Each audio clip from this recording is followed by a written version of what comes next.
文东，秦叶现在怎么样了？挺好的。啊，那就好。本来呢，你和秦叶结婚的事儿，我挺生气的。可是后来想想呢，我也想通了。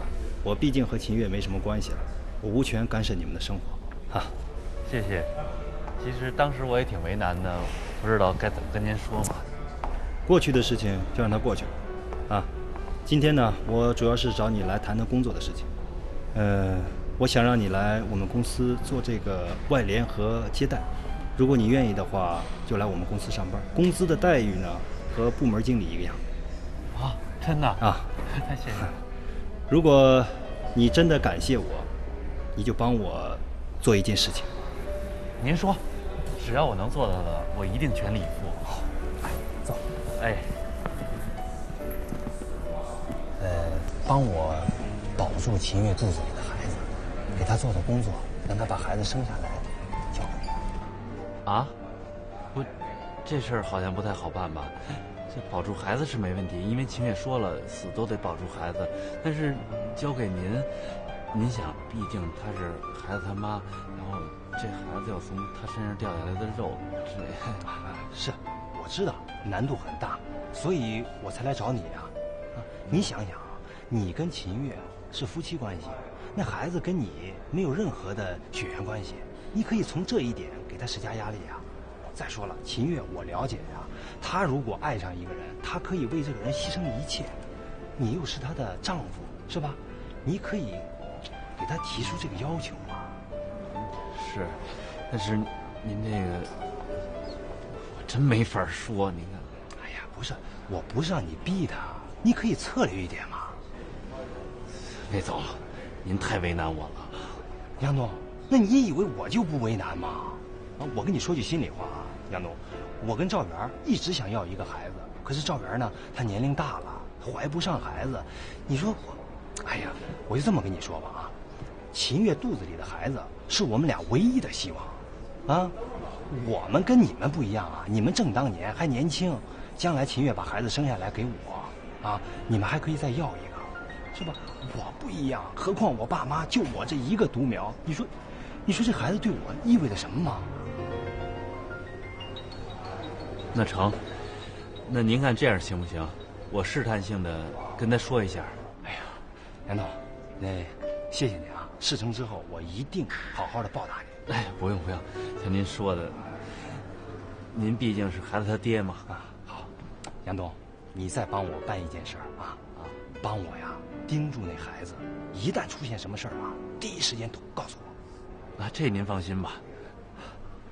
那个，你猜我今儿下午看见谁了？管你看到谁了？你这不管你下午啊，那魏明找我来着。他找你干什么？就是冤冤相报何时了啊！真的，和为贵。我下午看他那样吧，我也觉得他挺可怜的。他可怜啊！他现在所有的目的都实现了，他春风得意让来。他可怜也是活该的，我不可怜吗？是，我下午也这么教育他来的。他呀也知道自己错了，还知道错在哪，这是很关键的事。他想弥补给你，他又不好意思找你，他怕你挤了他，就找我呗。找我就让我跟你说说呗，差不多得了啊。他什么意思啊？他主要呢有俩意思。一呢，他是想这个公司扩大一下，招点人让我回去上班去。哎，部门经理，薪水很高的。二呢，他比较关心你肚子里的孩子。什么孩子？那个，你听我给你解释解释这事儿行吗？你这孩子吧，他怎么都得生出来，对吧？因为你这么长时间了，你跟这孩子有感情了。但是你考虑到你以后这个工作啊、生活呀、甚至你找一人嫁了吧，带一孩子多不方便，是不是？然后你再想想人魏明那边呢，你看他那媳妇儿那么大岁数了，也生不出来，你这孩子没用，他那边缺孩子，你就把这给他带啊，算了。你脑子想什么呢？怪不得我姐姐说了，你跟魏明两个人狼狈为奸啊？他老婆生不了孩子，关我什么事情啊？他们俩现在盯着我的孩子，我是什么啊？我生育工具啊！不是，哎，你让开，你让开！误会我的意思了。那你什么意思啊？杨东，我真看不出来你这人本质还挺恶劣的。你要这样的话，就跟魏明两人串通好了，拿我的孩子做交易啊！你跟魏明一样啊，人面兽心，畜生！你怎么能这么说话呢？啊，我这是为了你好，你不知道啊？为了我好，你别去呀，别到那上班去呀！我告诉你，你转告魏明，孩子我不可能给他的。本来呢我还犹豫，今天你这么一说，坚定了我的信心，让魏明跟那老女人做梦去吧。坚定什么信心？跟你有什么关系啊？行，这事儿跟我没关系，但是我告诉你啊，明天我就去魏明那上班，这事儿跟你也没关系。你干什么呀？不是你干什么呀？干什么呀？上哪上班去啊？上哪上班呢？你跟魏明两个人串通好了，拿我的孩子做交易，他让你做的经理，你别自我感觉很好。我不管是真是假，东东。现在法律上你是我老公，你就要挺我。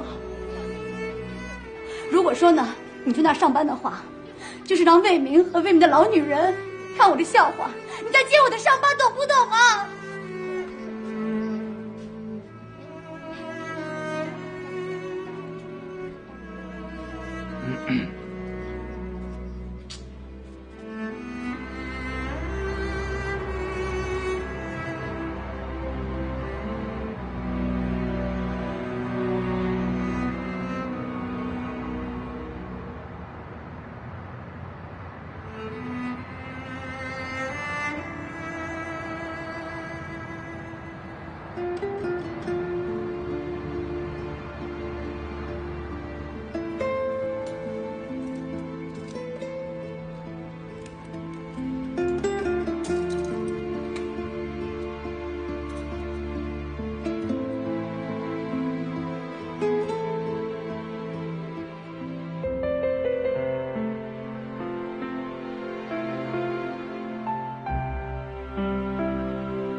这是什么呀？啊，这算什么？这就是讹诈！不是，我就搞不明白了，这种条件你们也答应，你们怎么谈的呀？啊，作为咱们公司的部门经理，不，你们的作用都在哪儿啊？魏总，我们完全是按照当初的协议来执行。行了，你别说了，那协议是我签的，我能不知道吗？现在问题的关键不是咱们在有意违约，土地规划没有下来，对不对？这种责任也要咱们公司来承担啊，应该大家一起分担才对啊！不是你们都谈什么了呀？你们啊，你们的作用在哪儿啊？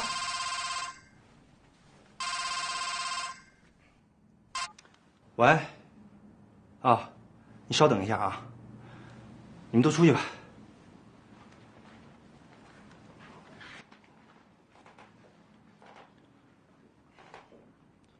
喂，